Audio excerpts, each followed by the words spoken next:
What's up, guys? My name's Dean, or as most of you know me, Twisty, and it's time to preview round 17, I think we're up to now.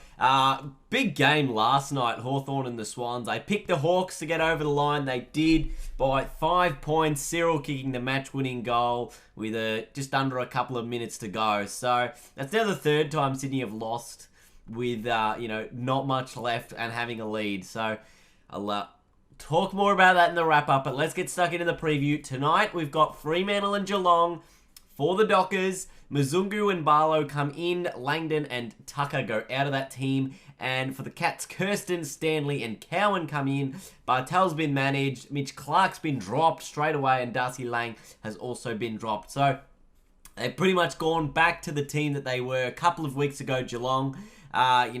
Bringing back Kirsten for Clark. And I think it's an interesting one. Why wouldn't you give him more than 1 week to sort of just get his rhythm back? But I think they would really want to, get over the line here because they dropped last week from second to like 6th or 7th. So that one game can be huge and influential come the end of the year.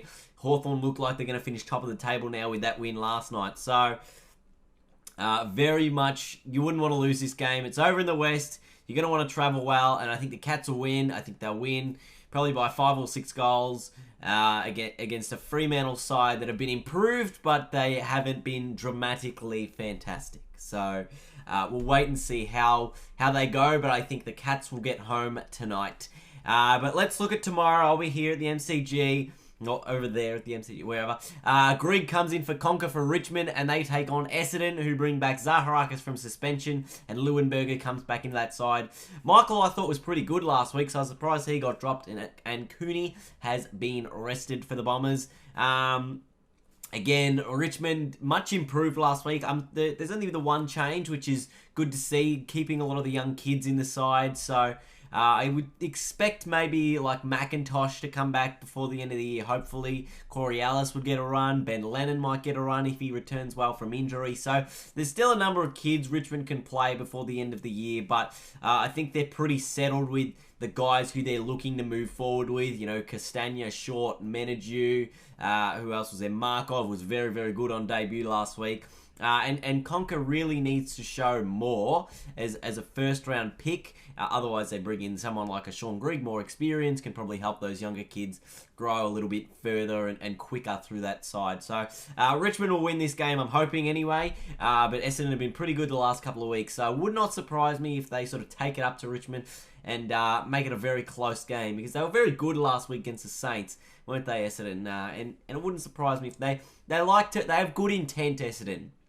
Despite being pretty much a wasted year, it hasn't really been a waste because you've seen the emergence of such players such as like Tip and Woody. Matty D's play pretty good. So, number of other players for the Bombers. They're coming out and sort of haven't wasted this year. They've taken their opportunities to, bleed some young talent, and I think they'll be better for that in the long run next year.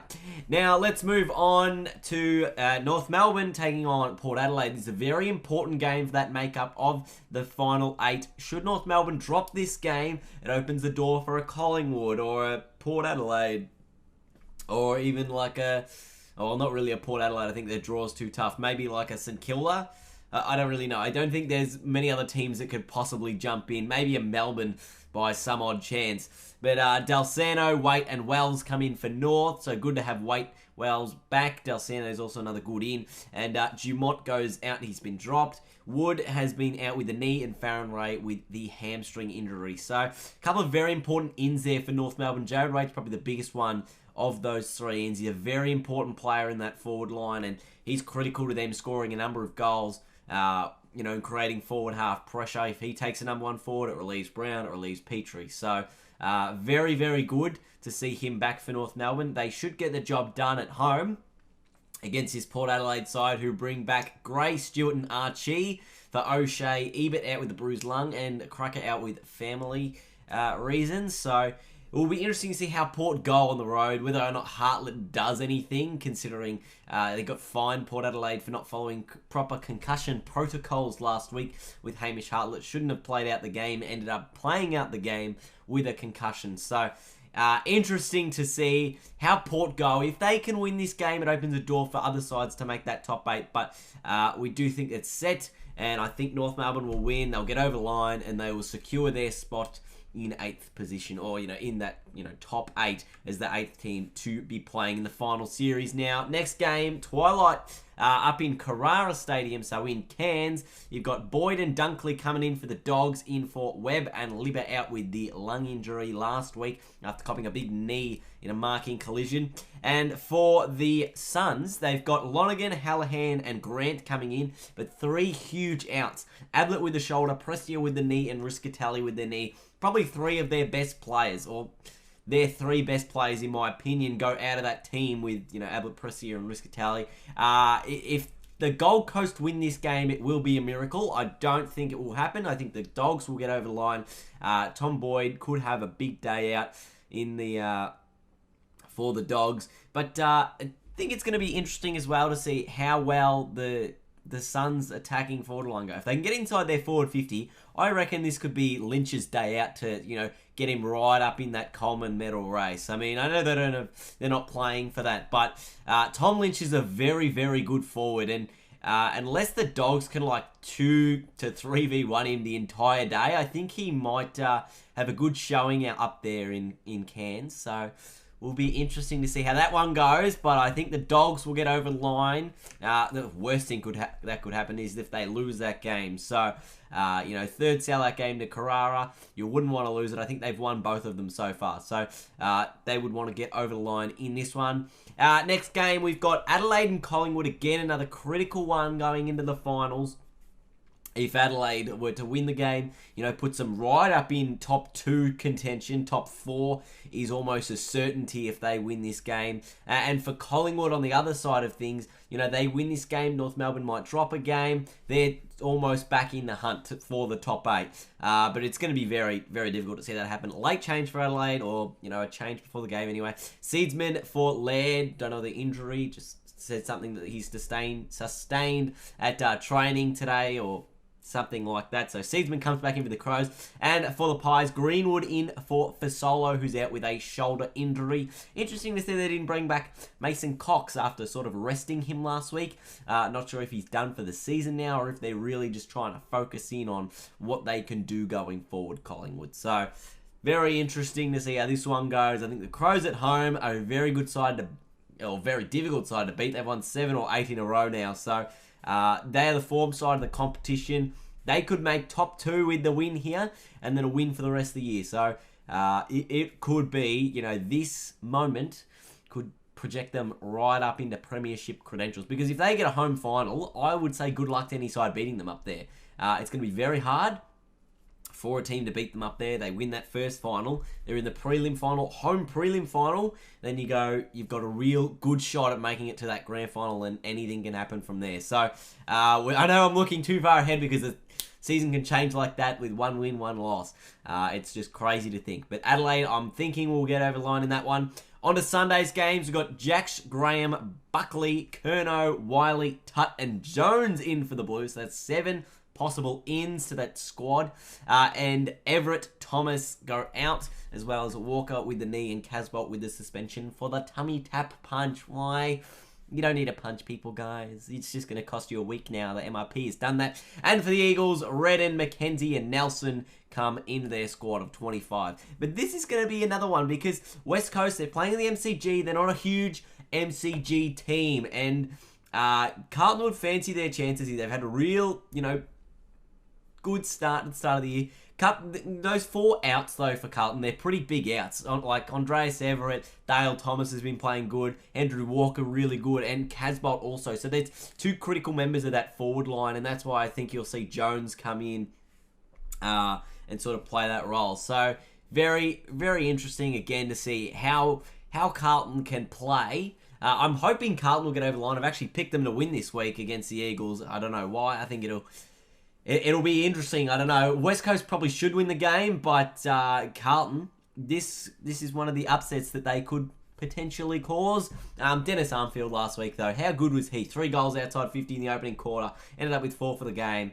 I know they lost, but just created a spark for them when they really needed it. So you never know what can happen here. I'm thinking Carlton will beat the West Coast, and that will pretty much end West Coast's chances of winning the flag, because then they have to play at the MCG, and if they can't beat a team like Carlton at the MCG, how are they going to beat anyone at the MCG? So I don't know. It's going to be tough. Next game, we got Billings, Templeton, Shenton, and Sinclair in for St Kilda, who are playing the Demons this week. Savage, the only one out with a concussion, so a couple of changes could be made there. And for Melbourne, they've got no changes. There's 3 ins to their squad. Brayshaw, Bug, and Wagner come into their squad of 25.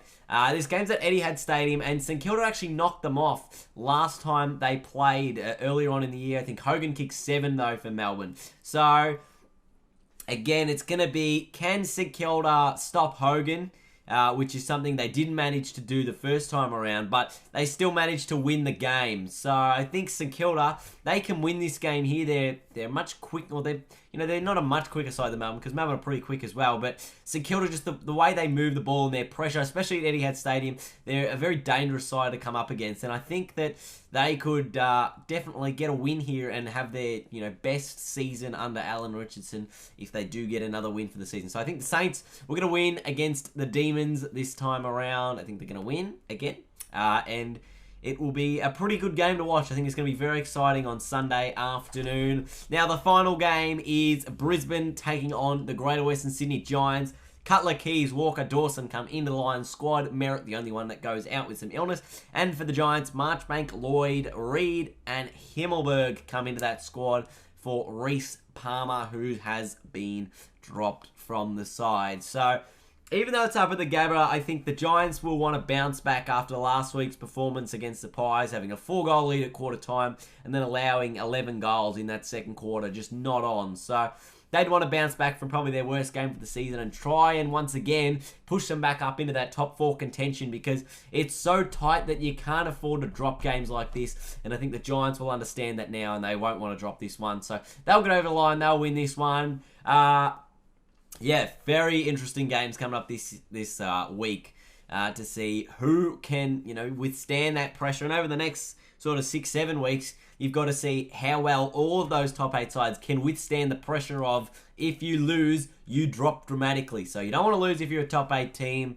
It's going to be very interesting come end of the year, who makes it where, and where they end up being positioned. So very interesting. I've picked Carlton as my really big outsider this week, so hopefully they'll get over the line for me. Let me know what you guys think in the comment section below. Leave a big thumbs up, and until next time, I'll see you guys later.